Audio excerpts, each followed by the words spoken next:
Good evening, everyone. If anyone's here yet, uh, as always, just putting it out there on the other parts of the internet in case anyone else wants to watch. But hope everyone's doing well. Hope you enjoyed the motorsport weekend. A lot going on this weekend, obviously. We had all three NASCAR series, the Cup, Xfinity, and Truck. We had the Indianapolis 500, the Monaco Grand Prix, and of course, one of those NASCAR races. It was a crown jewel. So, yeah, but almost done here. And then, hello, David. Welcome.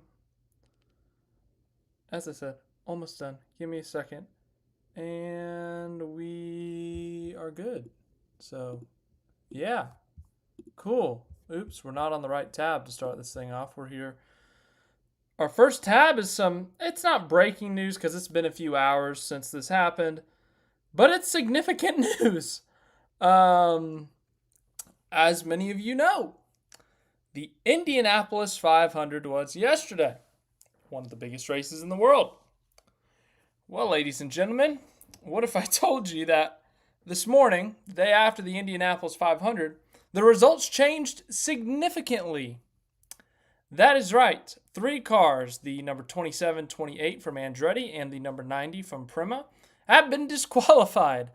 Yeah, that's a big deal because the 28 obviously is Marcus Ericsson.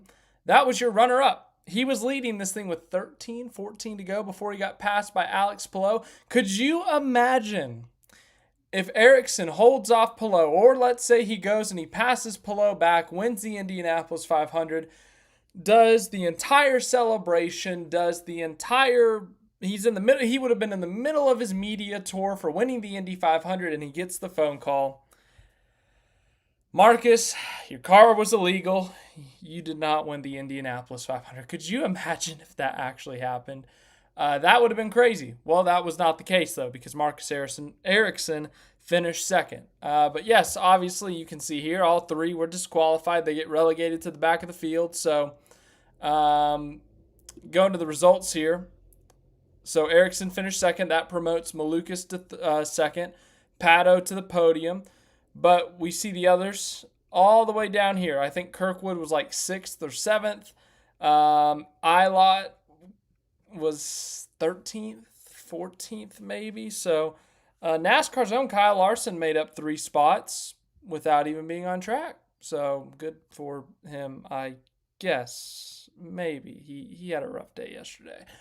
But yeah, big news this morning out of the Indianapolis Motor Speedway, IndyCar. I know that race happened yesterday, and we thought it was over yesterday, but apparently not. The results have changed as these bottom 3 were disqualified. Scott McLaughlin completed 0 laps yesterday, and, he moved up 3 spots after completing 0 laps. So I'm trying to spin this into a positive for Scott McLaughlin. But, yeah, that's the IndyCar news. So our first tab already, X. Cup Series results are here. Welcome, Losing Traditions. Quite the name there. Let's see. Yeah, no, I did not see the ARCA race, but I did see the highlights. I saw, what's his name? Oh, man. Cletus McFarland, is that his name? I don't follow him much, but I know he's such a big deal. He has a heavy internet presence, but he was in the ARCA race, and I saw he hit the pace car and then triggered a massive wreck on the restart in the ARCA race. But yeah, ARCA gets crazy. Don't know what else to tell you. I've been to one ARCA race. I went with a friend who had never been to a race of any sort, and I was telling him, it was Talladega too. I was like, dude, ARCA is the craziest thing ever. They wreck all the time. Like, they look like they don't know what they're doing. Like, it's just pure insanity. You're going to see the craziest race of your life. Like, you're going to be an ARCA fan after this. And, of course, it's the worst ARCA race in history. There's not a single caution. The field gets spread out. There's not even a pass for the win. Like, it was a horrible race. It was the worst race I've ever seen.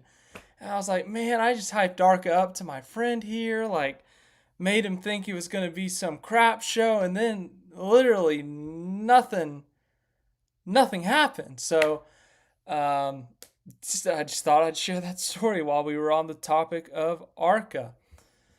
Hello, Clausen Z. Oh, Clausen Z, I forgot to pull up the fantasy standings in my tabs. Remind me, Clausen Z at the 30-minute mark. So at 8:30 here, I don't know what time that is in New Zealand, but in 29 minutes, remind me to pull up the fantasy league standings because I forgot to put that in my tabs today. I knew I was forgetting something. But hello. Yes, great race yesterday. Fantastic race yesterday, if you ask me. Denver, welcome. Daniel Berry Sports Highlights, Duke Chronic, Jamie. Jamie, you're not that late. We started this thing. Went to my iPod phone 6 minutes ago. You're 6 minutes late. You didn't miss much because I spent 2 minutes screwing around trying to tweet. So, yeah, you really didn't miss much. But back to what people actually said. Denver says, "G'day, mate. I got my ticket to the Adelaide Grand Finale with VIP ticket." Oh, nice. Well, that'll be fun. That'll be really fun. So I know, Denver, I know that's a bit away in November, but man, count down the days. That'll be fun. David, Byron didn't have a rough time. He led 283 laps and finished second. Sure, in a sense that sucks, but look at this. Oh my goodness, 65 whole points. That's a lot of points. So, yeah. As Duke Chronic here said, Byron scored 65 points and felt bad at the finish. Well, the problem is, Duke Chronic, is that you got to factor this in. It's a crown jewel race. It's William Byron's home race. He led 283 laps. He swept the stages. He's the first driver in NASCAR history to win all 3 stages at the beginning of the race. Because remember, Charlotte has that extra stage to sweep the stages and not win the Coke 600. So I think the home race part probably hurts him more. But yeah, if you told him he was going to get 65 points out of this thing, I think he would have been happy. But the fact of the matter is, he finished second in a race he dominated, had the best car, and they got a lot to show for it statistically, but they don't have a trophy, and that's what matters at the end of the day. So, yeah. Duke Chronic, I saw a lot of people talking about Logano kind of, I don't know if manipulating is the right word, the finish, but he was playing a fact. I think you said it right, or someone said it right on the internet. Playing a factor in the finish because the cars are so aero sensitive and whatever. And Logano, while he was probably 3 or 4 seconds up the road, the fact that he was in the wake of the leader, the 24, that tightened him up or whatever, or it got him uncomfortable to the point that Chastain was able to close in. Chastain was able to make the pass, but once Chastain made the pass, he didn't have any problem with it. Sure, it might have just been a Byron thing, but we saw Byron in traffic all night, and he was still able to make moves. He got behind the 11 plenty of times, and the 11 was the only car outside of the 1 on that final run. The 11 was the only car that was able to compete with Byron, and once the 11 got ahead of Byron, Byron was still able to be in that dirty air and maneuver around him. So I just really don't know. I just think that last run, they just didn't have quite enough. I mean, obviously, that's the case. I'm stating the obvious here, but yeah,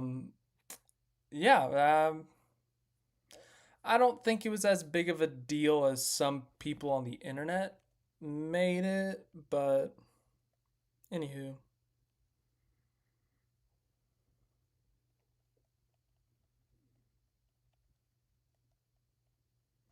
So, yeah. If I look distracted, it's because I'm an Oklahoma City Thunder fan, and every once in a while I'm going to check the score to make sure we're not sucking. If we start sucking, I have a backup pad over here just in case. As of now, up 4 with 2 minutes left in the first, so I'll take it. Ooh, up 6. That's nice. That's fun. Yeah, it would be nice to win tonight. So, Clausen Z, who's Dunkin' Donuts? Dunkin' Donuts is a major corporation in the United States of America, based somewhere in the United States of America. I want to say Boston because they advertise a lot up there. Somewhere in the Northeast. Let's just say that. And they sell donuts, coffee, and other breakfast items such as breakfast burritos, breakfast muffins, the little sausage, egg, croissant sandwich thingies. That's what Dunkin' Donuts is. Okay, I'm being smart, obviously. I don't know who Dunkin' Donuts is in our fantasy league, but I think it's you two fighting for the championship right now. Ruben, welcome to the live stream, 1:02 p.m. on a Tuesday where you are. Well, hey, it's 8:06 p.m. on a Monday where I am, so it's Monday evening here for a little bit under 4 hours, 3 hours and 54 minutes if you want the exact count. Zero Apex, God. Zero Apex says, Tyler crashing on a straight. Was he texting his girlfriend? Well, okay, technically, yes, he did crash on the straightaway, but he really started losing it coming off of turn 2, and then he overcorrected on the straight, and that's when he hit the wall. So it looks like he crashed on the straight. So he didn't actually crash on the straight, but he it looked like it. So it was bad. It's never good for a driver to make a mistake like that, obviously, but anywho. Yes, Duke Chronic, if you want to go to the points, we can come over here to the points. William Byron is now your points leader with the 30 stage points he collected yesterday. The second place finish, 65 points collected, and with Kyle Larson having an absolute stinker, being involved in multiple incidents, one of which he caused himself, scoring 0 stage points. That allowed Byron not only to pass Larson in the points, but have a 29-point buffer. Obviously, we still got a lot of regular season races to go, but as of right now, it very much looks like it's going to be a Hendrick Motorsports car, either the 24 or the 5, winning the regular season title. Byron has more than a race to Bell. Larson almost has a race to Bell. So, yeah, it seems like it's going to be these two unless Bell, Elliott, maybe Reddick or Hamlin can make a run. But I would say beyond Hamlin, Blaney's not winning it. Chastain's not winning it. Logan, no one else is going to win it. I would say these 6 are technically in it, but I would say more than likely it's going to be these 2 unless Bell makes a crazy run or something. So, yeah, that's the regular season championship update. Shout out to Amazon Prime Video for actually focusing in on the regular season championship,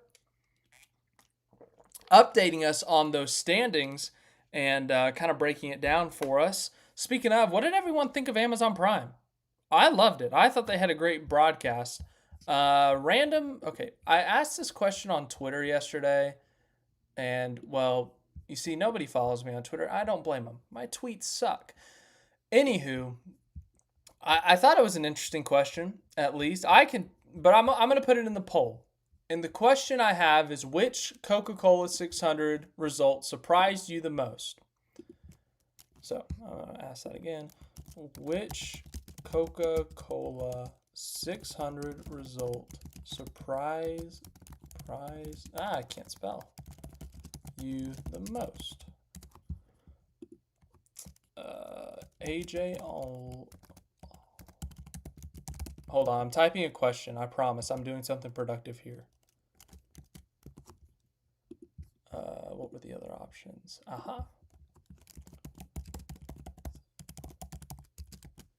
Once I finish typing, I will, of course, get back to the comments. But the other 2 options were,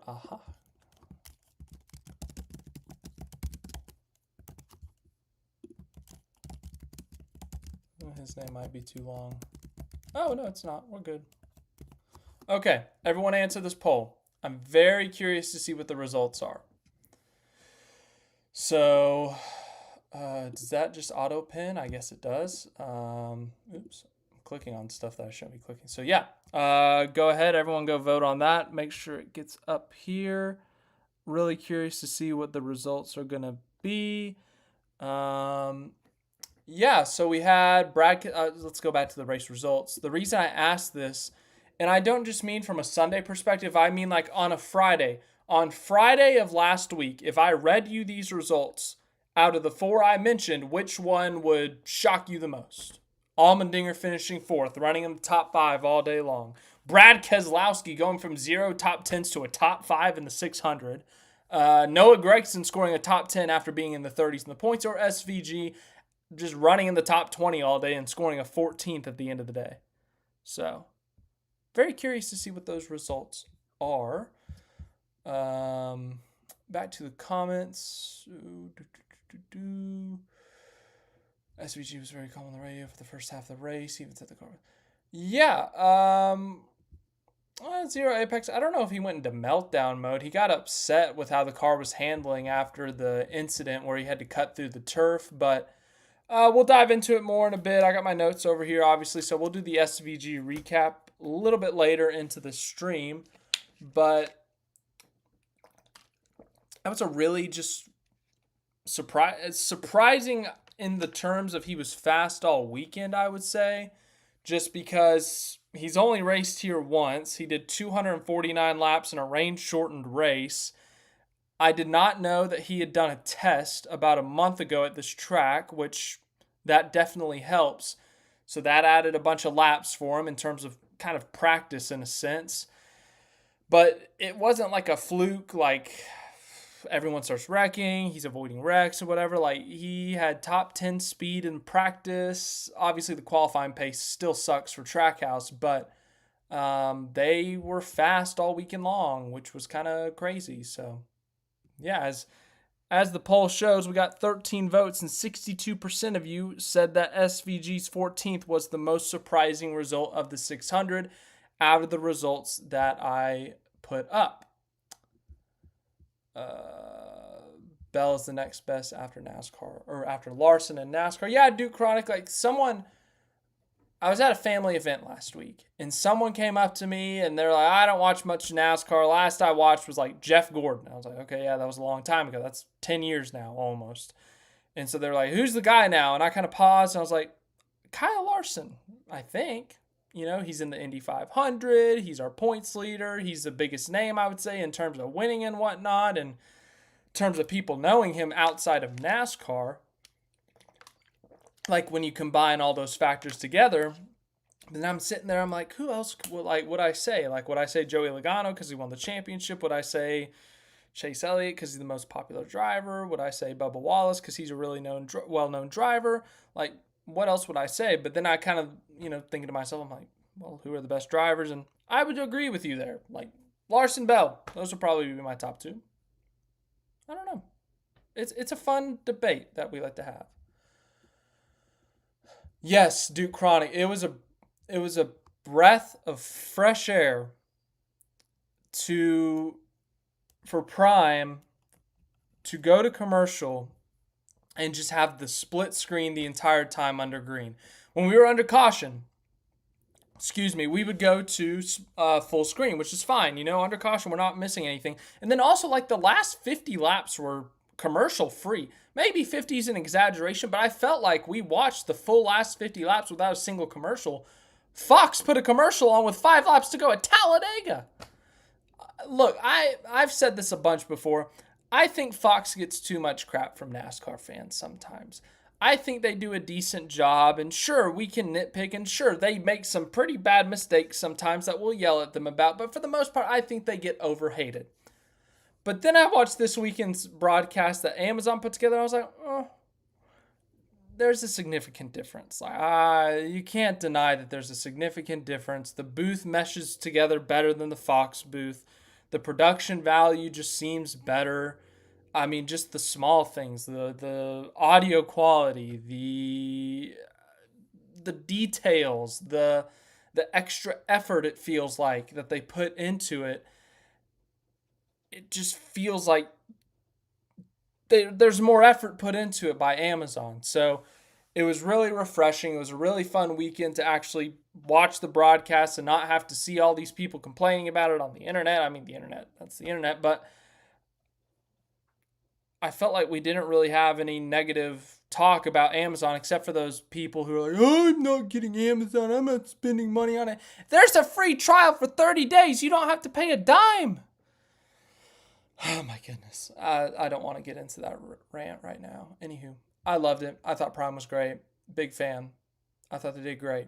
I loved it so much. Pre-race, the 5 minutes of pre-race I saw, the post-race, the in-race. Edwards and LaJoy were great. Danielle Trotta. That whole group was also great. Like, just everything. I don't have any complaints about it. I really don't.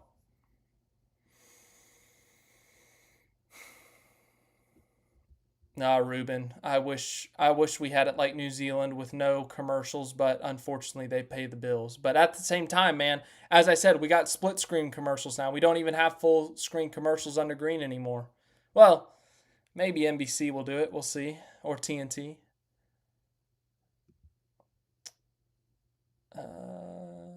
Prime got it right. Seems that Carl Edwards was happy to be back. Yeah, Denver, that's a great point because remember when Carl left, like everyone's like, oh my God, this is so shocking. Carl left. It's out of nowhere. Like, what's up with this? And then, like, he disappeared. Like, no one knew where he was. I mean, we had an idea because he's from Missouri and whatever, but nobody knew. Like, everyone initially was like, oh, he's going to come back. He's going to get that itch and he's going to have to come back, do a one-off, or he's going to go sign with a team and he'll come back refreshed and better than ever. But then come 2019, it's like, oh my God, he's really not coming back. Like, he's gone. And not only is he gone, like, he's not going to show his face again. This guy's like, what did NASCAR do to this guy, man? But the last 2-ish years, he's kind of, I can't go low enough here. So, I don't know, this pen, like he's kind of popped his head up from under the ground. And all of a sudden, he's everywhere. He's at Darlington for the 75th anniversary. He's going to other races. He's going to Nashville. He's going to, I don't know, whatever other random races there are. And now he's doing Amazon Prime. He's on TV. He got a NASCAR job again. Like, what? But hey, something about it. He's had a lot of fun, it seems like. He's kind of, I think he described it as falling back in love with NASCAR, and that's great to see. I love it. I love to see a Hall of Famer who kind of spent a few years away from the sport completely, like just completely separated himself to come back and still have that enthusiasm that he had when he was actually in the car. So, yeah, man, I love to see Carl. Him and LaJoy, I thought did really good together. I was more curious about LaJoy on TV, honestly, because LaJoy's a big personality. He's got a podcast show or whatever. So I was curious to see how he was going to do with some new co-hosts, co-anchors. And once again, I thought he did a really good job as well. So I thought everything really meshed together well. Pre-race, in-race, post-race. I completely forgot Trevor Bayne was going to be a pit reporter. I thought he did a pretty good job. I really have no complaints about Amazon. Thought it was great. Thought it was fantastic. Yeah, Ruben, for sure. AJ Allmendinger. Okay, we got to go to his stat profile, okay? AJ Allmendinger is in contention for a playoff spot. I think Priest is the last one in. He's only 13 points out of a playoff spot, okay? Please say I clicked on Allmendinger. Okay, I did. Look at this. 4 top 10s on the season. And look at where they are. That's the most mind-blowing part. Vegas, Homestead, Bristol. Okay, that's the All-Star Open. And Charlotte. Like, what? What is this? Where did this speed come from? Colleague was awful last year. And now all of a sudden, they're getting more. They're either top 10ing or DNFing at mile and a halves. They're getting top 10s at Bristol. And not only top 10s at Bristol, top 10s at Bristol when literally nothing happens at Bristol? Dude, what? Where did this come from? This is so random and unexpected, but hey, good for him. And let me tell you, looking at the schedule coming up, man, AJ's got a great chance to get some points. He's got Mexico coming up. He's got Atlanta coming up. He's got Nashville's kind of a mile and a half in a sense. And as I said, they've shown a lot of speed there.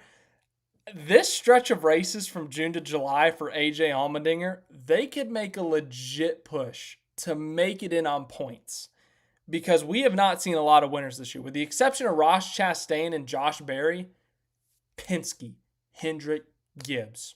And Josh Berry is essentially a fourth Penske car. The only non-Penske, Hendrick, Gibbs affiliated car to win was yesterday with Chastain. Like, if this comes down to we have 5 spots for points, dude, Allmendinger could make a push here. He could really, and Stenhouse is in right now. Like, we could see a shocking name in the playoffs. And by shocking, I mean they make the playoffs without winning. If you told me preseason that Allmendinger or Stenhouse made the playoffs, I would immediately assume Stenhouse won a super speedway, Allmendinger won a road course. If they make it on points, that would be genuinely shocking, in my opinion, compared to the preseason expectations. Let's see here. Yeah, Jamie, I don't know what was up with Penske. Penske sucked yesterday. Is that too mean? Like, look at this. Logano was their best finisher, 17th. As I said last night, until the last 20 laps when he was lap traffic, I forgot Joey Logano existed last night. Austin Cindric had some mechanical problem. And then Ryan Blaney, he wrecked, but he was pretty irrelevant before he wrecked last night. Like, I don't remember anything he did outside of wrecking. Really don't know what happened there, because Ryan Blaney specifically has been great everywhere, like top 5 at almost every style of track. So I really don't understand the problem for them. Logano's been kind of up and down as he was last year, but they've been a little bit better this year, I would say, because of top 10 in points. Obviously, they had a lot of speed at Texas. So I would say there were higher expectations there. And then Cindric, too, honestly. Like, Cindric won a stage at Texas. I think he won a stage at Vegas. Like, Team Penske as a whole has improved on the intermediates, I would say, outside of just Ryan Blaney. Yesterday was way off. And they, they were bad. They were bad yesterday. SVG had a good race. Yeah, man, once again, we'll get into the SVG recap probably 15, 20 minutes from now. But once again, was not expecting this heading into the weekend. I was expecting this, qualifying 30th. Seems about right for Trackhouse. Speaking of, let's go to the poll. Let's see. Still 63% of you say that SVG's result was the most surprising from the weekend. That, as I said earlier, they had a test about a month ago that he got to drive in on the Charlotte Oval. He got a lot of extra laps there. He ran the 600 last year, although it was rain shortened. They did really good. And I think this could be just me blabbing, but I think having back-to-back mile-and-a-halves, I know North Wilkesboro was in there, but I think having back-to-back mile-and-a-half points races right before this helped as well, even though they're completely different tracks, with Texas being its own thing and Kansas being a little bit of a smoother track. I think that helped them. Maybe. Once again, I could just be spewing nonsense as always, but they had a great result yesterday. That was fantastic. I mean, look, they outran Joey Logano all night, who won at a mile-and-a-half 2 weeks ago. Denny Hamlin outran him, and, they got a little lucky with that one. Okay, let's be real. They outran Ty Gibbs. That's a Gibbs car. Reddick was faster, but ultimately they struggled down the stretch and they had issues. They outran Buescher for a good chunk of the night, I feel like. And I know Buescher was involved in an incident.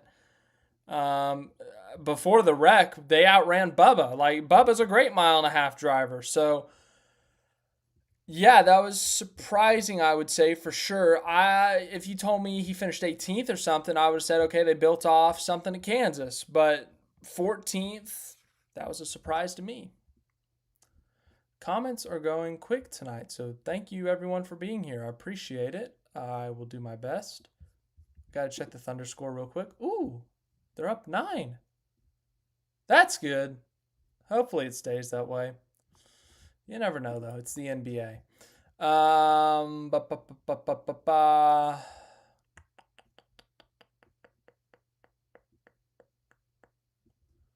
Ooh, David, that'll be fun. Detroit for IndyCar.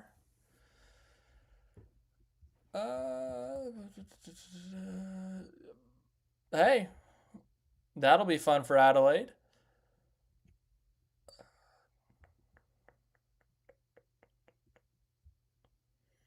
Monty, yeah, I agree. I think LaJoy was great. Now, once again, I only saw about 5 minutes of pre-race, and I saw about 15 minutes of post-race before I came and made the video. But I thought LaJoy was great. Really did. Him, and once again, that group. Danielle Trotta, Carl Edwards, Corey LaJoy. I thought they meshed great together. I'm really excited for Nashville. Nashville, I'll have a little bit more time before the race. Obviously, this weekend was a one-off because it was a little chaotic because you had Monaco, Indy, Coke 600. But next week I'll have more time before so I can watch the pre-race, see how they all do a little bit more. But I'm looking forward to that, actually. Yeah, Ruben. So AJ Allmendinger goes on that rant, says that ECR engines suck and he hates everything or whatever. And then we hear Chastain about 2 weeks ago, like, publicly call out his own team and say, like, look, we're not where we want to be. We're qualifying terribly. Our race pace is better, but it's still not where we want it to be. We got to improve. Well, since then, AJ Allmendinger's gone and ran top 5 in the Coca Cola 600. Ross Chastain went out and won the Coca Cola 600 after starting dead last in a backup car. SVG goes and drives up in the top 15, like, apparently publicly calling out your own team. That's what you got to do to make them better. Cool. Take note. If you're a fan of a driver who's having a bad year, hope that they call out their team publicly, and maybe, just maybe, you'll see that team just shoot up for a few weeks or something. Yes, David, that was so random that Jeff Gordon showed up in the booth and called the race for like 50 laps or something. I thought I'm probably biased because I was a Jeff Gordon fan and whatever, but I thought Jeff Gordon was overhated in the booth. Like, I don't know. I thought he was overhated. I always liked his analysis. Once again, I'm probably biased, but it was great to hear him back in the booth. I thought it was random, but it was fun at least. But if that's like a weekly thing where they bring someone up to the booth to kind of talk for a few minutes about their team or whatever, like if they bring Jimmy Johnson up from Legacy Motor Club, he owns a team. He's driven the car before. If they bring up, let me think here of the team owner. If they got Justin Marks up there, if they got, I don't know. Trying to think of team owners in my head here. I don't know. You could come up with someone, I bet. But yeah, it's fun. It's exciting. Anywho.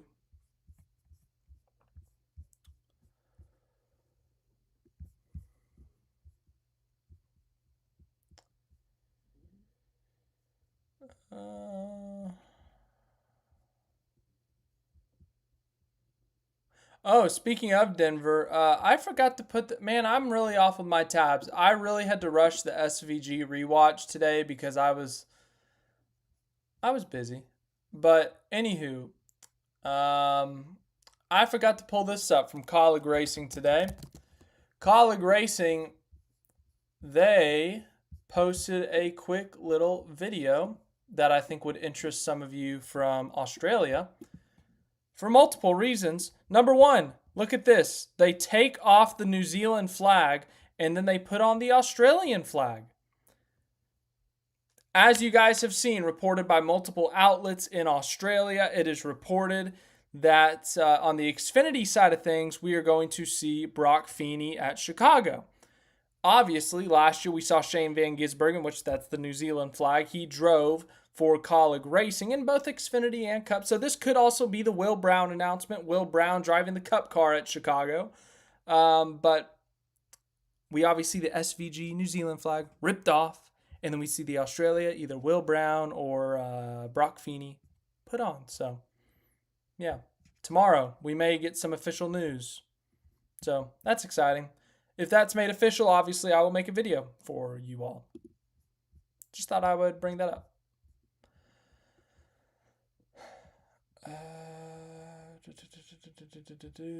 Brody Kostecki, is he who does Kostecki drive for now? I know he had that whole falling out with Erebus and whatever. So like, is he still Chevy? Does he drive a Ford now? Like, where are his affiliations? What are his ties? Like, if he comes back to NASCAR, who would he be?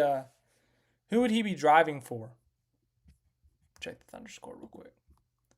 The lead's been cut to 5. Okay. Minnesota, I guess, is in the middle of a run. Let's see what the team stats are. What?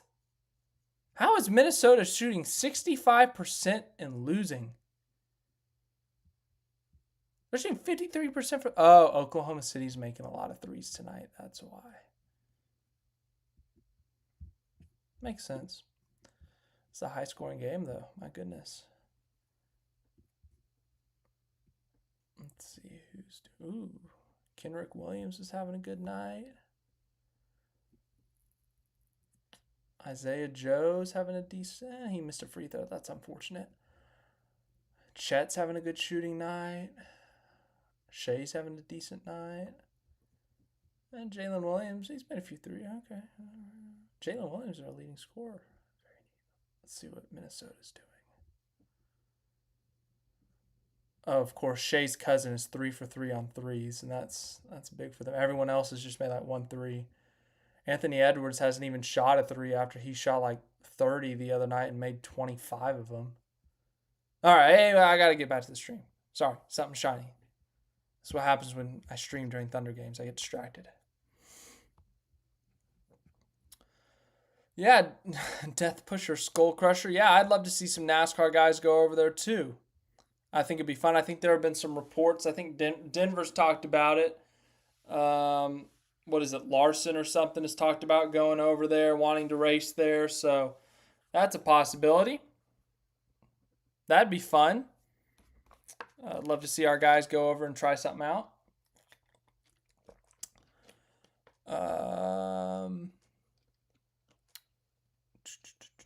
June 16th. What happens on June?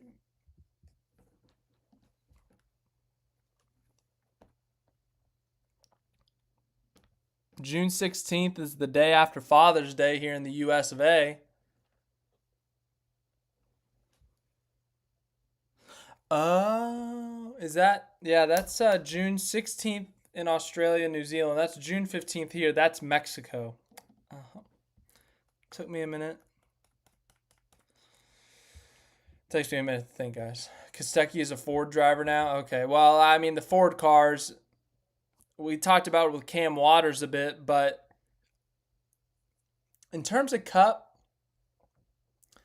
like Penske hasn't run a 4th car in 40 years. RFK, they just made that 3rd car a full-time car, so they could theoretically run a 4th car, but how comfortable would they be with it? Rick Ware Racing's got an open seat, but that's also like the worst team, full-time team. So do you really want to go there? Front Row's got 3 cars. I don't think they'd be willing to run a part-time car. I could be wrong, of course. Wood Brothers aren't going to open a 2nd car for a part-time.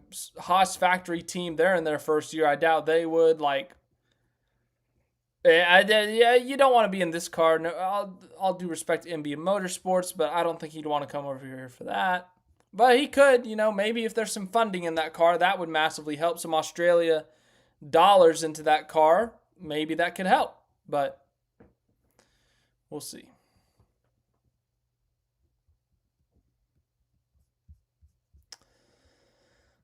The total weight. Jamie, I'm horrified what I'm about to ask, but do you know what the actual weight is? If not, that's fine. As I said, I'm kind of scared to actually ask. But Yeah, no, I mean, the supercars invasion in a sense from the last couple of years, I've had fun with it, obviously. Um, a lot of people have had fun with it. Like, I always say this, and I'm going to keep saying it, but I don't care where the drivers come from. If there's an international driver with interest in NASCAR, I want to see them over here. I want to see them trying it out, trying to build motorsports. And while we're on the topic of building motorsports, oh, this is a great transition. I'm so proud of myself. Okay, so yesterday, Kyle Larson. Kyle Larson is a NASCAR driver. If you did not know that, there you go. Fun fact of the day. So Kyle Larson, he attempted the double for the second straight year. It once again went wrong. Last year was because of weather. This year it was because, well, they crashed, or he crashed both races. So there was once again stress because there was a little bit of rain that delayed the Indianapolis 500 about 30 to 45 minutes, and Hendrick and Larson had a super tight window that they had to fill. They could not afford any massive delays. They couldn't even afford a moderate delay. Like, they had to get this thing going, and they had to get this thing going quick. So Larson, once again, does not complete the double. Tight window. NASCAR literally made a rule, I hate to say in spite of him, but, in spite of the idea of a cup driver missing a race for another racing series. They made this rule as a result of Larson choosing the Indy 500 over the Coke 600. So that rubbed, as a fan of racing in general, that rubbed me the wrong way. I love seeing history. I love seeing cool things happen. I love seeing race car drivers step out of their own comfort zone to go try something else.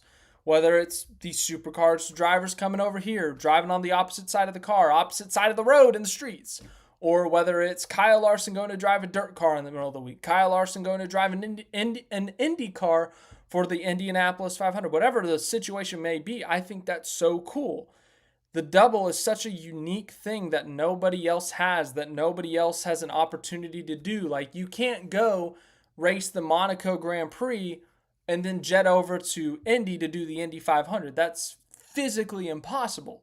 You don't have enough time to get there in time, even if the race, like Monaco always goes, extremely quickly because nothing happens. You can do it here. It's a crown jewel in NASCAR, and it's one of the biggest races in the world in the Indy 500. And it's logistically possible to run both. So when NASCAR, and I get NASCAR's looking out for their own interests, and they want to make sure that their motorsport is the highest of them all, or that they're this most serious of them all and taken serious by their own teams and own drivers. It rubbed me the wrong way because the double is such a cool concept. And sure, I guess if it happened every year, if everyone's attempting it every single year, sure, I'm sure it would lose some of its excitement, but it's only been completed once. Like, someone's got to complete it twice or do it for the second time ever. So after the race, Dustin Long, NBC Sports, apparently the Charlotte Media Center, or the Charlotte Medical Center inside the track where you go to get checked after you crash, apparently it's in a terrible location. You can't hear a thing, and ultimately it's just bad for the media because you can't get any recordings. So Dustin Long was smart, and he writes down his question on a piece of paper because Kyle Larson can't hear anyone, they can't hear him. So he does this. Does today fuel your desire to do the double again, or are you done with it? So Dustin Long tweeted out the quote from Larson. I don't know. It's so fresh right now, I don't really have a good answer for you. The double is a tough undertaking. The window of time is too tight. Even if I didn't wreck, I don't think I would have made it here on time and probably would have had to end that race short anyways. So I don't really think it's worth it. But I would love to run the Indy 500 again. Just doing the double, I think, is just logistically too tough. Yeah. As I said, as a racing fan, as a fan who wants to see cool things happen, history be made, this this part right here hurts. Don't really think it's worth it. I'm not questioning Larson. I'm not saying this is on Larson here, but um, and part of the issue, once again, logistically you can make it work, but everything has to go right. Like, you have such a tight window to get to the track, to get in the car, get out of the car, whatever. So if we wanted to see this more, like even if it was an IndyCar driver doing it who could afford to miss the Coke 600 because they don't have that playoff rule hovering over them. But, and this is where I want to go to Justin Marks' quote. Justin Marks, owner of Trackhouse, obviously the winning car last night. Dustin Long, same guy, same reporter, asked Justin Marks after the race, essentially, what are your thoughts on the double, blah, blah, blah, blah, blah. And Justin Marks responded, if I was running everything, I would do everything in my power to make sure things like the double can happen. People need to be working in a direction to try to make it happen versus trying to not make it happen. In the full quote, in the middle there, he says, in a sense, motorsports should be helping each other, elevating each other, not fighting each other. Like, it's a big industry. It's got its different aspects, but there's no reason for motorsports to be tearing each other down, to be hurting each other, when we have unique, cool opportunities that can elevate both sports up, IndyCar and NASCAR in this case. Like, there's no reason to be petty, selfish, like greedy, whatever you want to call it. There's no reason for either of these sports to kind of clash, anger each other, like do all this stuff when we have a cool opportunity, whether it's Larson going to Indy and then coming back to Charlotte, or if it was Scott McLaughlin, Joseph Newgarden, being in Indy and then coming to Charlotte after. Like, that's cool. That's epic. That's awesome.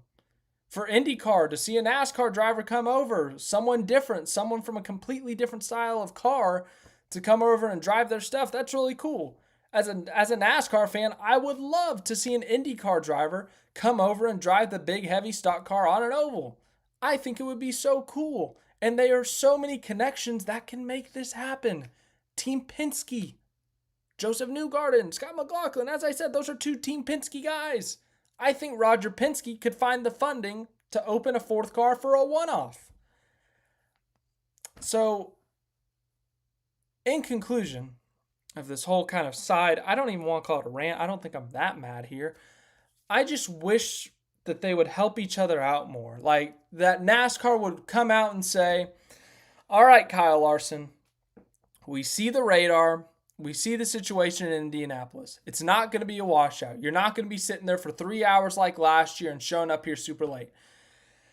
It's going to be, if you finish the race on time, we have an approximate range for where you're going to finish this race, and you're going to get to the track at about the start of the green flag. Kyle Larson, for you, we are willing to give you a 30 to 45-minute window to get to the track after the Indianapolis 500, assuming you complete it, and then bam. There you go. We give you this extra buffer to help you complete this historic task that elevates both motorsports.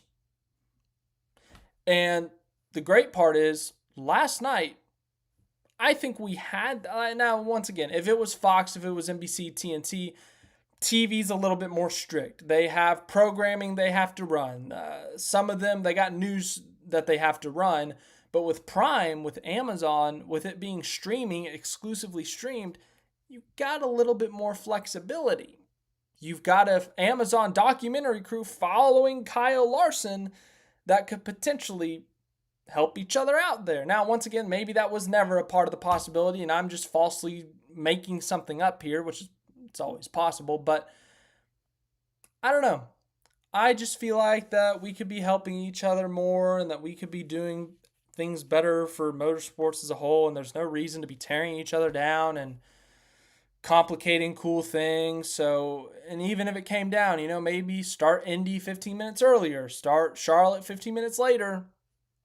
You just bought yourself 30 minutes. So, I don't know, but it seems like the double, I hate to say dead, but after this whole ordeal, it seems like no one's going to want to risk it on the NASCAR side, because if you miss the Coke 600, you get banished from the playoffs or whatever, or you lose all your playoff points. So, um, yeah, I won't declare it dead yet, but it's losing its chance of happening because of the NASCAR banishment. And I think everyone's seeing what happened to Larson, and that's going to spook everyone. So, once again, I would love to see it, whether it's Ryan Blaney, whether it's an IndyCar driver coming over here, whether it's, I don't care. I just want to see it done. I think it would be so cool. But yeah, I don't know.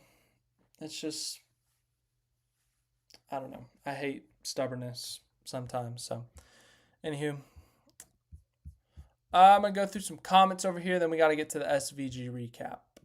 So,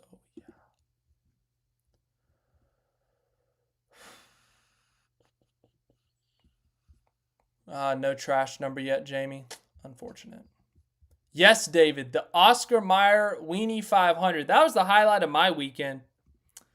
I had my cousin, who's not a big motorsports fan. He's been in a NASCAR race. He's gone to the MotoGP event before. I get this text from him randomly on Sunday night or Monday morning. I guess that would have been this morning. And he's like, dude, did you see this? Like, this is the funniest thing ever. This is so cool. And it's a link to the WIENIE 500. And I was like, oh my God, like, this is hilarious. Like, yeah, man, I saw that live. That was the funniest thing. I loved it. Like, that was so cool. It was so dumb, but it was so cool and it was so funny.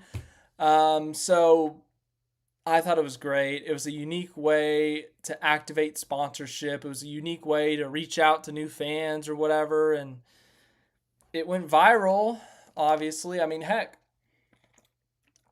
IndyCar on Fox's YouTube channel, it's their second most viewed video. They've had like 7 races this season. That beat every race highlight except for the Indy 500. I guess it's a little bit sad in a sense, but I don't know. It's funny.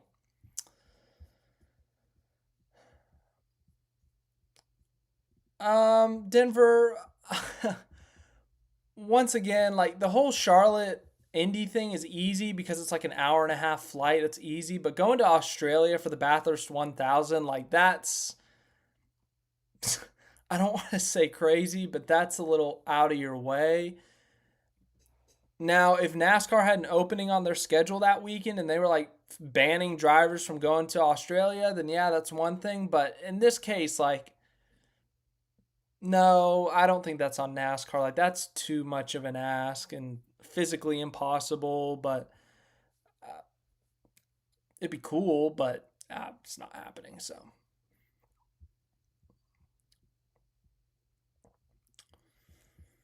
yeah. Well, how did that go for him, I guess? Anywho, should we do the SVG recap now? I think we should. I'm going to review my notes here. I forgot I made a sticky note to kind of have markers of when the exciting stuff happened. Even though I ended up already writing it down. I got to write it down twice. But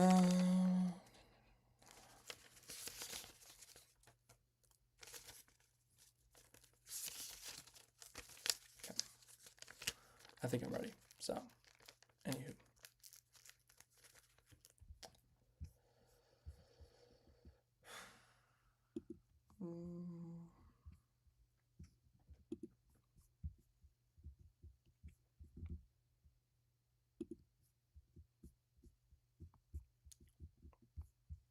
Okay, we're going to do the SVG recap. This will be 10, 15 minutes. And then after I'm done with this, I will get back to the live stream, the normal stuff, and then we can answer question. We'll do Monday picks and whatever and all that.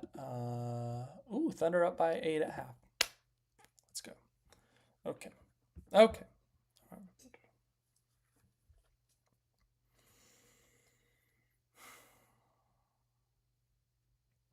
Coca Cola 600. It's one of NASCAR's crown jewels.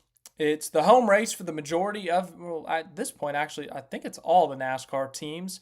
It's a really big deal. It's Memorial Day weekend here in the United States where we remember those who have died in service in the military. So It's a really big weekend for NASCAR. The teams, they got a name on the banner honoring a fallen soldier. So the whole weekend, it's a really big deal. It's Memorial Day, the Coca Cola 600. It's NASCAR's only 600-mile race, which is, hold on, I forgot to do the equivalent. I got to do some math here. By math, I mean I have to Google it.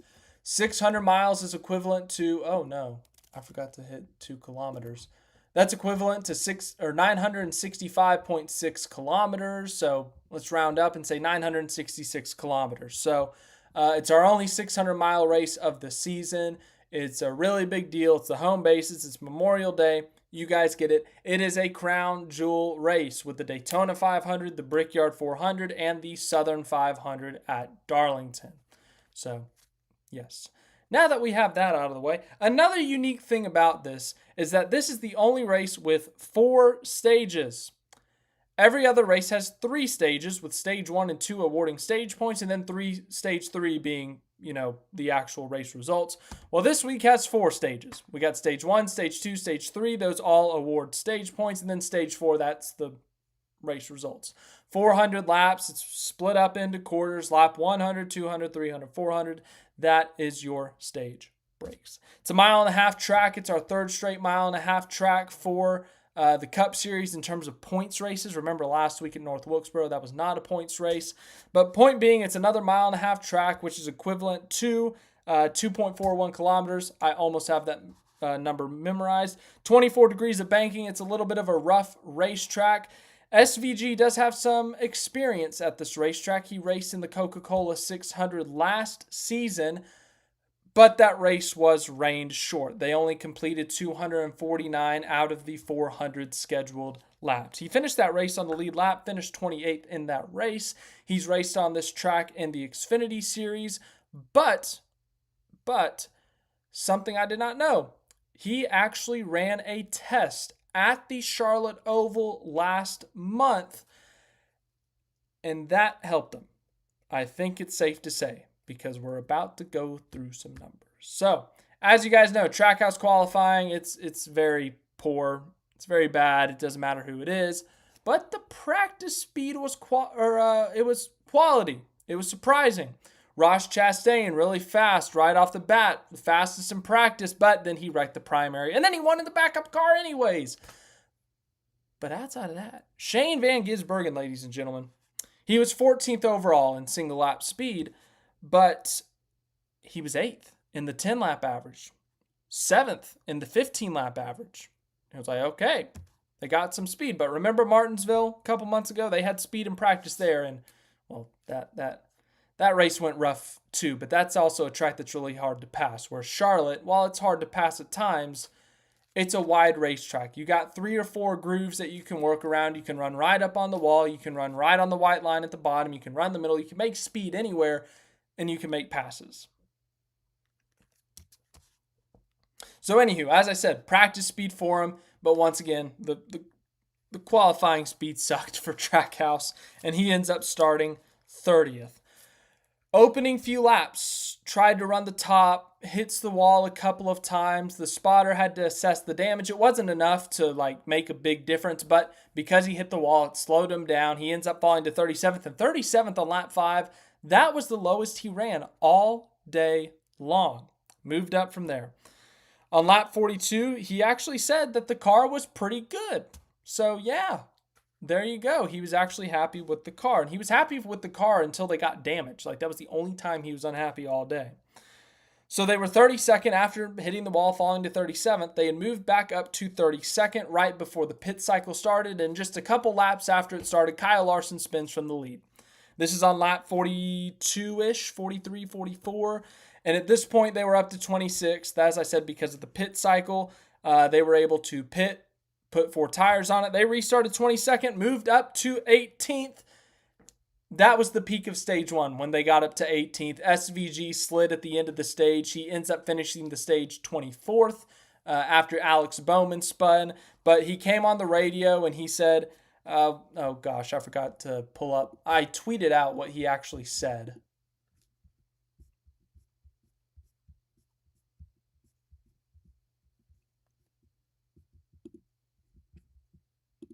You guys are going to have to give me a minute. I'm scrolling a lot here. All right, here we go. All right, here's what he said.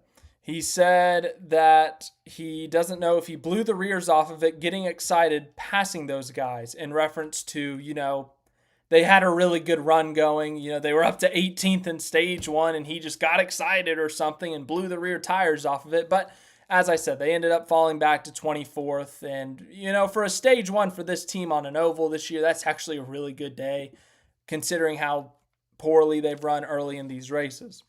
Anyways, they finished that stage 24th. They end up having a good pit stop, restart 16th. Then on lap 119, oh my goodness, Ricky Stenhouse Jr.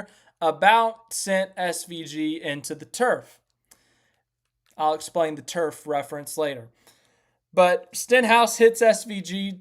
Shane Van Gisbergen does his best Tokyo Drift impersonation, does a little bit of a slide, leaves some tire marks down. And the funniest part is after the slide, after he collects it, he's getting past because he had to slow down. And his spotter, Josh Williams, is spotting through this. He's like, you got a car high, you got a car low, got a car with a lot of momentum, whatever. And then in the middle of all this, he goes, oh shit, good save.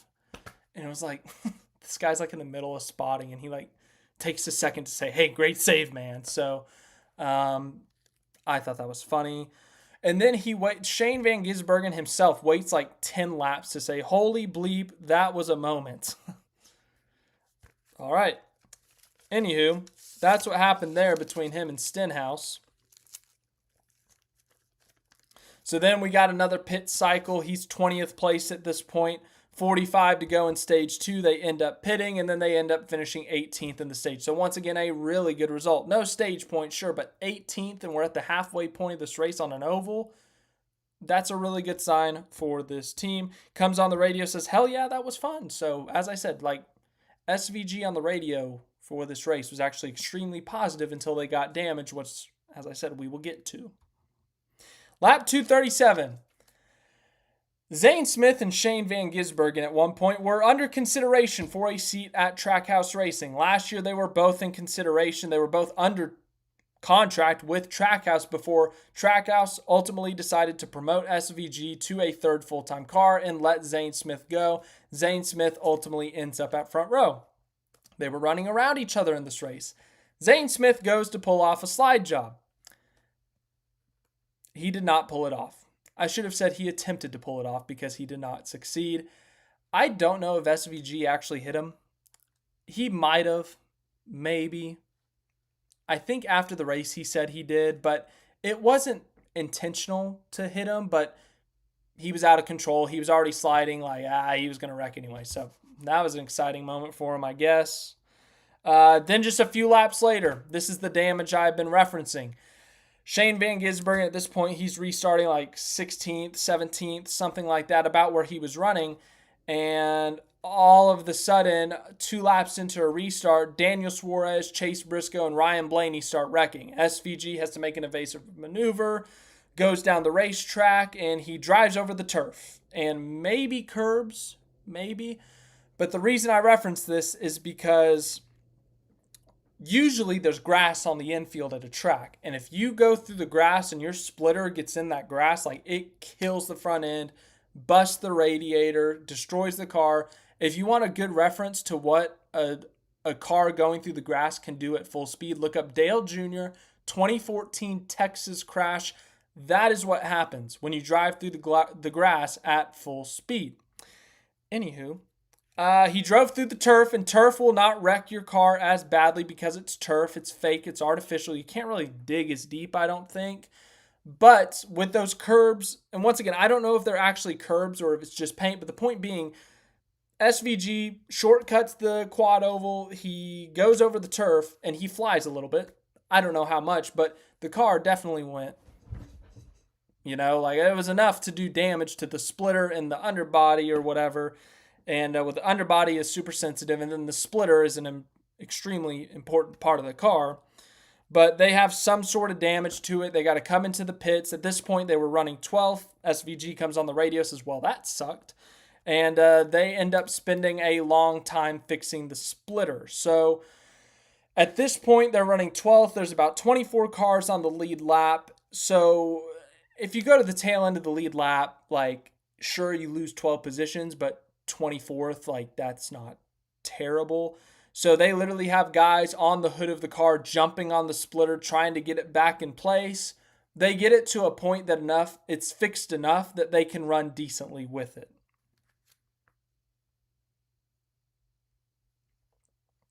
And I forgot to mention, but they didn't actually pit initially after the crash. So they literally spent the end of stage 3 or stage whatever we're in at this point. They spent like a full run on the broken splitter, and he fell from 12th to 22nd. So that's why they came in and did the long stop and started jumping on the splitter.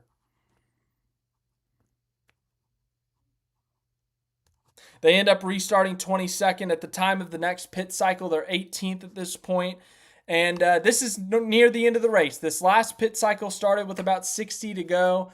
And Steven Duran made the call, hey, let's stay out a little bit longer, put some fresh tires on this with, I think they ended up pitting with 43 to go. And when they pit with 43 to go, everyone's pitted except for like them and Chase Elliott, I think. And as a result, they have fresher rubber. They have fresher tires. And so remember, they started this cycle in 18th. They come back out 19th or 20th. Well, with the fresher tires, SVG is able to make his way up through the field, and he ends up finishing 14th. 14th, his first top 15 on an oval in 2025, his second best oval result in the Cup Series behind that Martinsville finish last year. He ends up 14th. I don't even have to scroll that far this week in the Coca Cola 600. A crown jewel, great sign. Obviously, that test, something about getting more track time, helped him out a ton. Despite the damage, despite the struggle in the middle of the race, that one stint with the damaged splitter, they were able to overcome it and finish 14th. After the race, SVG talked to some reporters, kind of said that, hey, wish we didn't have that damage, feel like it could have been a better day, and that's with their best oval finish of the season. So if they don't get that damage, I couldn't tell you. Maybe they get a top 10. Maybe they just finish 12th. I don't know what that means. But ultimately, best result of the season by far. They move up a couple spots in the points. They had been second to last all year long out of the full-time drivers. Well, he jumps Cole Custer. He jumps Riley Herbst. Riley Herbst, his rookie of the year rival, I guess. I wish I had looked it up, but I would have been very interested to see what his average running position was, because I think that would have been his best all year long on an oval. But as you can see, started 30th, finished 14th. Great day for him in the 88 team. I got to get back to a live stream here, but as I said, great day for Shane Van Gisbergen and a crown jewel for NASCAR. He ends up finishing 14th, his best finish on an oval this season. They are actually on quite the streak here. 22nd at Texas, 20th at Kansas, 14th at Charlotte. We got Nashville next week. Should be a fun race. We'll see how that goes. But yeah, thanks for watching this video. I hope you enjoyed it, and we'll see you in the next one. All right, we're back to the stream, ladies and gentlemen. Yeah. So thank you guys for bearing with me every week. I would have never thought I would have people watching my stuff from Australia and New Zealand who care about the videos I make or whatever, but I do, so got to make some stuff for them. So I enjoy it, I have fun with it, and I hope you guys have fun with it too. So yeah, cool. Thank you guys for letting me spend 10 to 15 minutes every week doing that. I very much appreciate your patience. So we have done this. We have done this. We have done this. Let's see what else there is to talk about. Back to the comments. Hello, people. Yes, I did see that. I mean, obviously, Shane Van Gisbergen has no reason to talk ill of a teammate, but Connor Zilisch is considered like the next big thing in NASCAR in terms of prospects and whatnot, and Trackhouse having him is a big deal. So, speaking of, Connor Zilisch returned from injury in the Xfinity Series. This is broken. It's broken. I don't know why it's broken. The Xfinity results won't show. Okay. So, race results is broken. Okay. I'm just going to go to my phone and I'm going to read it off to you. Zilisch comes back in the Cup Series. He finishes 23rd. He was involved in a wreck, but he comes back, recovers, finishes 23rd, 2 laps down. Xfinity Series, he finished second. All right, so he comes back from injury, finishes second in the race. Great day for him. As I said, highly rated prospect.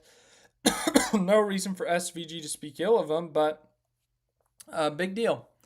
Good for Zilich. Good run for him. Obviously, the Cup Series, I don't think he wanted to be involved in an incident, but for him to get some Cup Oval experience, I think is a big deal. Do we want to get into the Trackhouse discussion tonight about their 2026 seats? Like, do we want to start getting into that, or is it too early in the season? It's too early. Yeah, you're right. All right. But yeah. Yeah, Les, it's weird.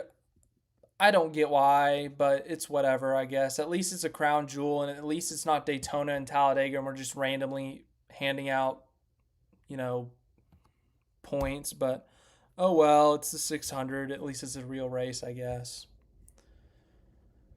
NASCAR site has been broken. Yeah, Monty, I don't know what they did over the off season, but it's so much different and not in a positive way. Like, they've honestly done a great job over the past few years improving it. And I will say the in-race features that they've had this year have actually been a massive improvement. But, like, when we go to the standings here, they used to have a playoff feature that would show you where the playoff standings are, and now I have to do math in my head. Sad. I know that's such like a stupid thing to complain about, but like when people have wins, you have to scroll down and you have to look, and you know, like Barry's won a race, Cindric has won a race. Who else has won a race? Okay, no one else. Like, so now you have to throw 2 spots up. So now it's Priest. Where's Priest at? Where's the next guy at? It's Allmendinger. 13 points. Like, I don't know. It's a dumb complaint, I guess. It's just I don't know. I'm dumb, I guess. But anywho, that's just one complaint. But it was glitching out a lot last night. Like, it only showed like 18 guys in the points or something. It was really weird. And also, they used to let you organize by category on here. So, like, if I wanted to know who's led the most laps this year, I could click on laps led, and it would reorganize. Like, Larson would pop up to first, Byron to second, Hamlin would shoot up to third. I can't do that anymore. I have to go Larson, Byron, Hamlin. Who's next? Oh, Logano maybe, but what if someone else has led more than him? No. And then I have to come all the way down to Cindric for the 4th most. Like, it's just so much scrolling, and I have to mentally note where everyone is, and it would be nice if they just had a little boop like they used to. Anywho, once again, probably a stupid complaint, like just learn how to do math, you stupid bozo. I'm talking to myself there, but used to be able to organize by stage points, by wins. Speaking of DNF, Ryan Blaney, Bubba Wallace now has 5 DNFs. Who else? I think Brad. Man, woof. Cody, where's one away from being there? Tough crowd.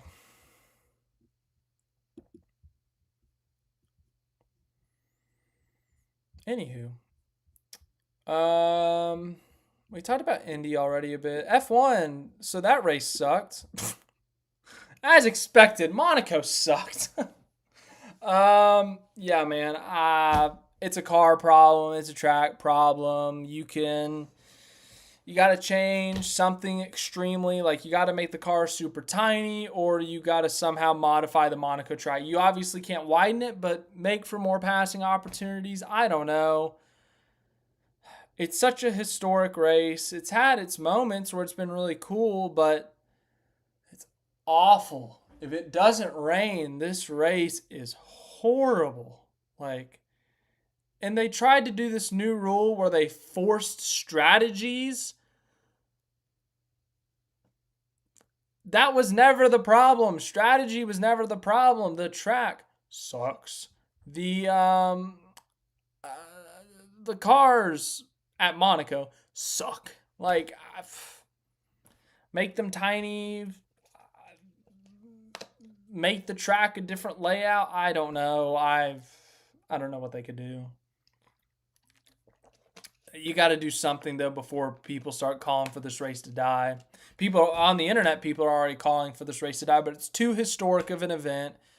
It's too iconic. Like, we can't just kill it off because it's fixable. Like, if the cars and the track were perfect and the racing still sucked, then it'd be like, okay, well, we got to do something. But it's a street. I feel like you can find another part of the street to do something at. Just me? No? Okay, what do I know?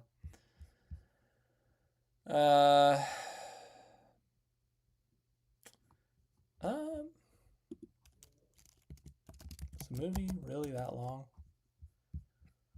F1 movie.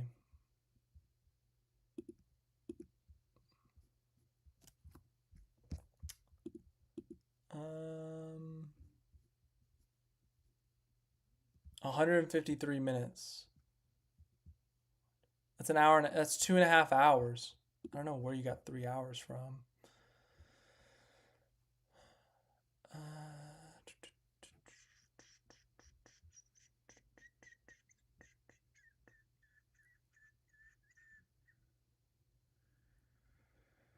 Once again, Denver. I don't know if Monaco's dead, but it needs help desperately. They got to do something. Yeah, they could just go with this, like what NASCAR's doing, and refuse to admit that it's a car problem and just beg Pirelli to bring a super soft tire that dies in like 15 laps, and everyone has to pit 4 times, and you can actually make passes on different compounds. But when everyone just runs the hard tire 2 times, like, dude, I don't know. They got to either change the track or they got to change the car. Like, it's not a strategy problem, Formula One. You have bigger problems at Monaco.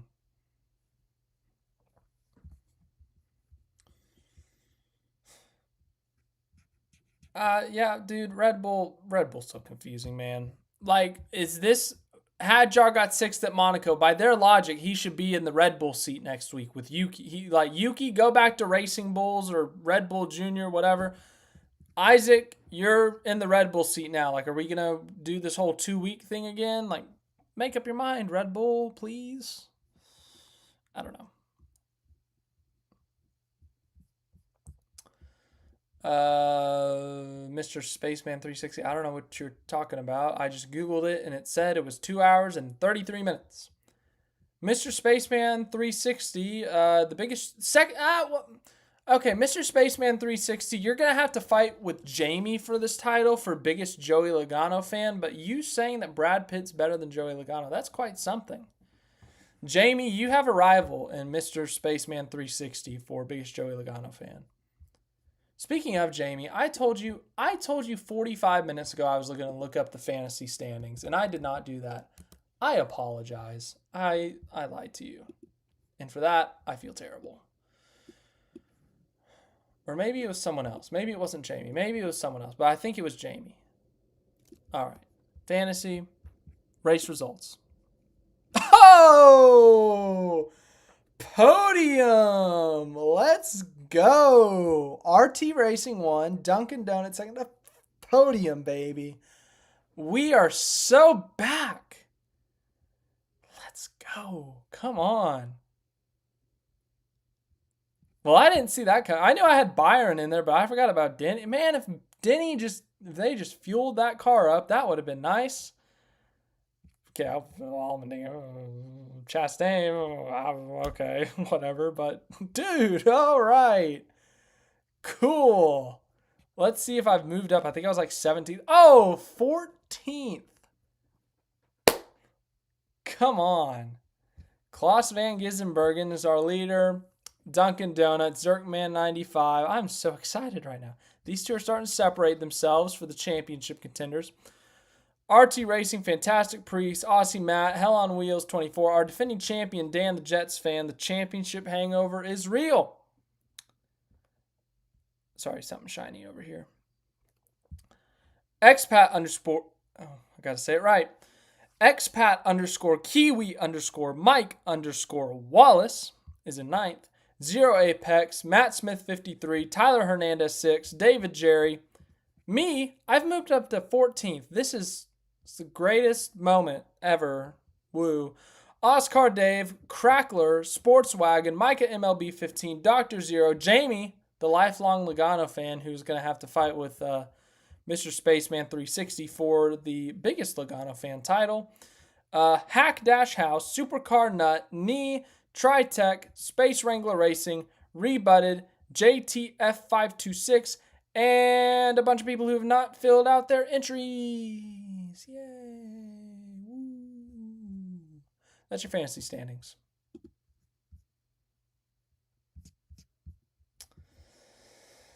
SVG gets called on the business. One more lap, please. Yeah, he did say that. I remember that. I didn't write it down. I guess I didn't think it was significant enough, but yeah, that happened.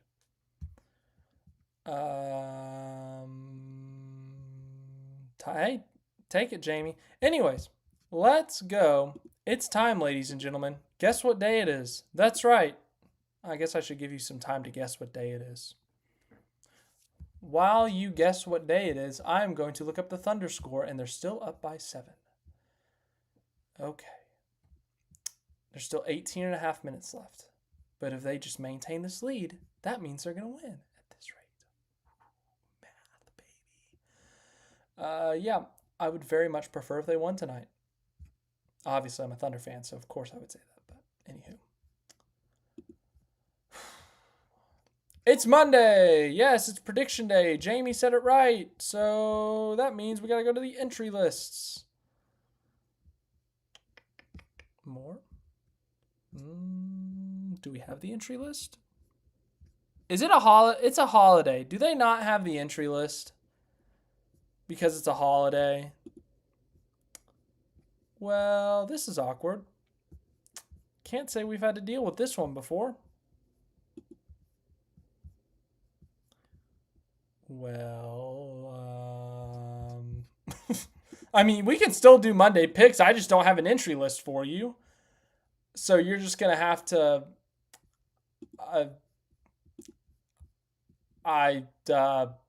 hold on, plan B. Hold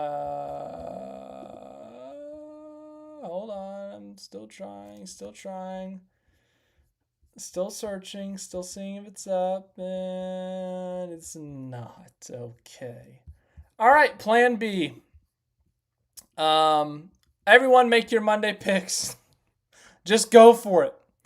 Nashville. We're at Nashville. Everyone make your Nashville picks.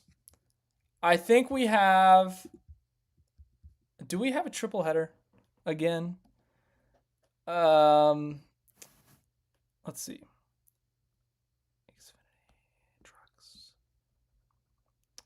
Okay, we got Xfinity. And we got a triple header. Ladies and gentlemen, we have a triple header at Nashville. We don't have an entry list yet this week. Pretty sure it's because it's a holiday, so go crazy. Tell me them all. I'll give you 5 to 10 minutes here. Let's hear it. Tell me who's winning the truck race. Tell me who's winning the cup race. Tell me who's winning the Xfinity race. If there's any notable entries in Xfinity and truck, I'm sorry, I don't know it. I could do a quick Google, I guess. Truck Series Nashville.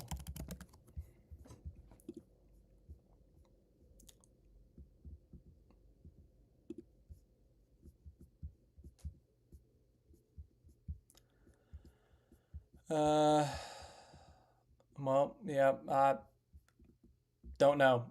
Just hit me with it. Better be a full-time truck or Xfinity guy. Come on, people, make your Monday picks.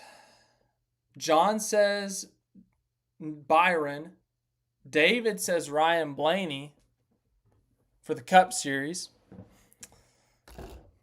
Anyone else? Come on. I know you guys have Monday picks. We don't have an entry list this week. You're just going to have to throw it out there.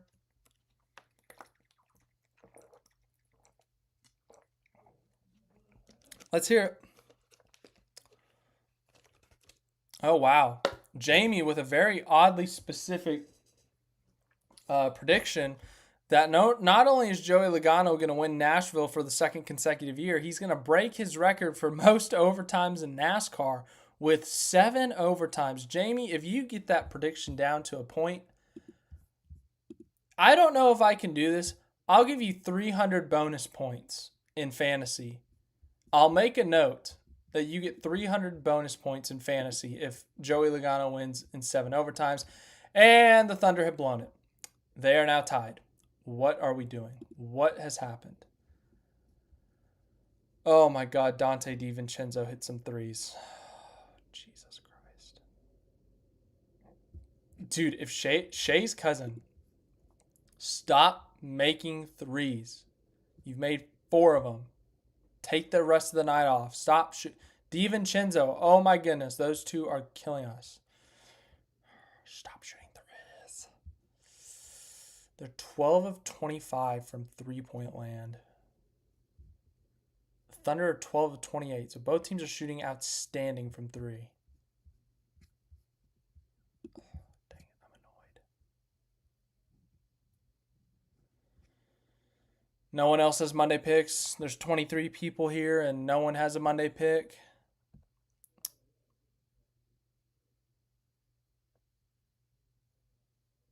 Connor Zilic is Jamie's Xfinity Series pick. Hey, we'll take it. It's a Monday pick. We will very much take it.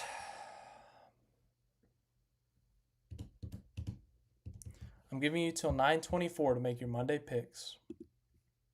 And then I guess I do got to upload the SVG video. So I should probably get on that. But anyways, I already said it. 9:23. You've got 2 more minutes.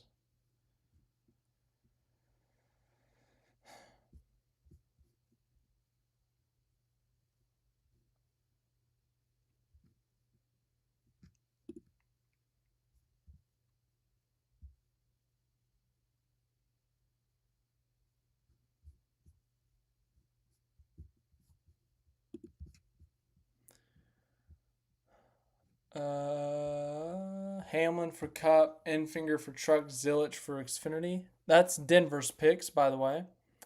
Parker Retzlaff wins the truck race. Is Parker Retzlaff in the truck race? I know he's in Xfinity. I don't know if he's doing trucks. Let's see. Parker Retzlaff trucks.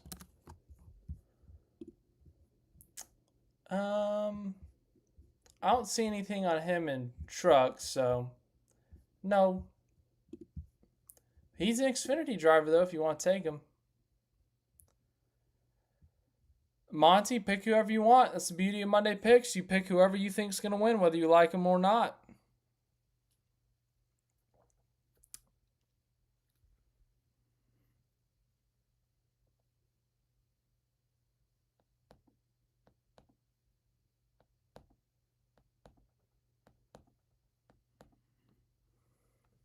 Host of our for Cup is Clausen Z's pick. By the way, Clausen Z, we went through the fantasy standings. You are leading. Monty's going with Hamlin for Cup. Remember, Hamlin almost won this race if it wasn't for the 5 overtimes. If Austin Cindric doesn't spin with a lap and a half to go. Jamie's going with the 22 truck, whoever may be driving it this year. They've had a variety of drivers in there, so whoever's driving that truck, that's Jamie's pick. Cletus in the Cup car. He's got a long way to go before that, Denver. Long way to go, so don't get too excited for that.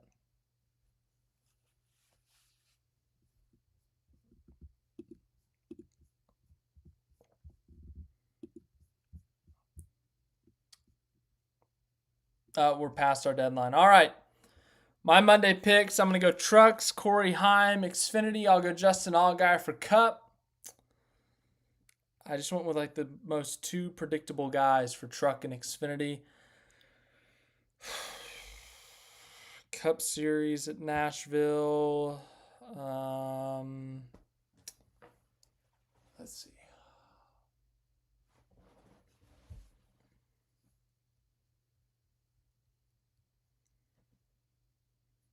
I'm going to go out there, actually. You know who was running really well in this race and the overtimes ended up killing him? I think this is considered bold these days. I'm going to go with Kyle Busch. I don't know. That's my Monday pick. Kyle Busch. No logic. Kyle Busch. I'm going to go predictable in Xfinity and trucks with Heim and Allgaier. But Cup, I can't believe I'm saying this. I'm going to go with a bold pick. I'm going to go Kyle Busch. Yeah. Sticking with it. That was such a lame slap. I'm like trying not to hit the court. I should have done it on this side. Kyle Busch. Yeah. That's my pick. So, thank you to everyone for watching. This was a really good live stream. We had a lot of fun tonight. So, talking about Indy, talking about F1, NASCAR, Xfinity, truck, cups, Amazon Prime, the double, whatever else we talked about. But really enjoyed it. Hope you guys enjoyed it as well. I appreciate everyone who comes here and makes time to watch these weird videos and live streams I do. So, yeah, thanks again for watching. Hope you enjoyed, and we'll see you next week for the Monday after Nashville. But any other news that comes up, I'll let you know. SVG fans, I will get that SVG recap up here in the next hour or so. And yeah, we will be rolling. So happy Monday, ladies and gentlemen, or Tuesday for some of you.